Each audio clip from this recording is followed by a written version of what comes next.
Alright guys, let's move on to the valve cover, which I've already removed. And the reason I'm doing this video outside of the valve cover is because it's so much easier to see.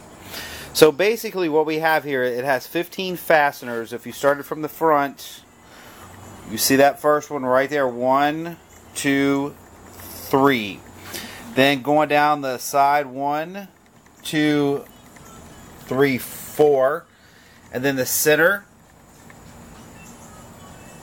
See it back there? 1, 2, 3, 4, and then sequentially 1, 2, 3, 4. Again, we do have a hidden one on the back side here. So let's go into these fasteners, because these is just a typical BMW. Let me over-engineer everything by 50. So the ones on the running the outside perimeters, which you see me pointing to right here. This is how they're designed.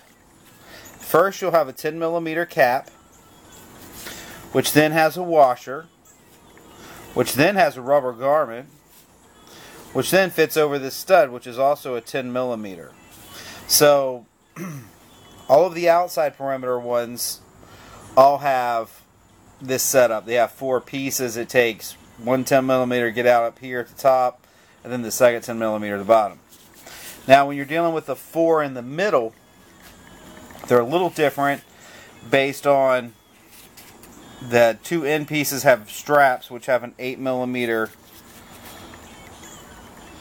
It has an 8mm bolt, and then the strap, and then the barrel.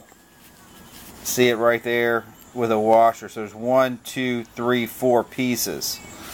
4 pieces on that. The one in the middle just has the 10mm with the washer. The third one has the spacer. If you remember that earlier, I pointed that out.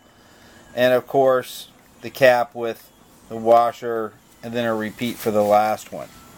Now, while you have this out, this is pretty important, I think, is to really take a look at it, because we're looking to see if we see any oil that shouldn't be where it's at. And guess what I see right off the bat? So this is a matter of the spark plugs are leaking oil, and they are in fact wet and also leaking. So why I'm doing this, making notes, I'm going to definitely be, it'll be on the gasket set, but just in case you don't have that, this is her right here.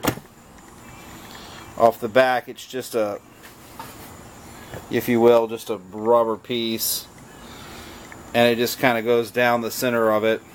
Takes about 5 seconds to pop in and out, along with the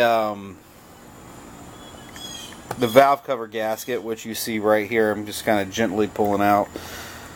That doesn't actually appear to be leaking, but it is an old gasket. Anyway, moving on, guys. Just wanted to point out some tips on the valve cover removal, and be right back with you. We're going to be on to the next thing.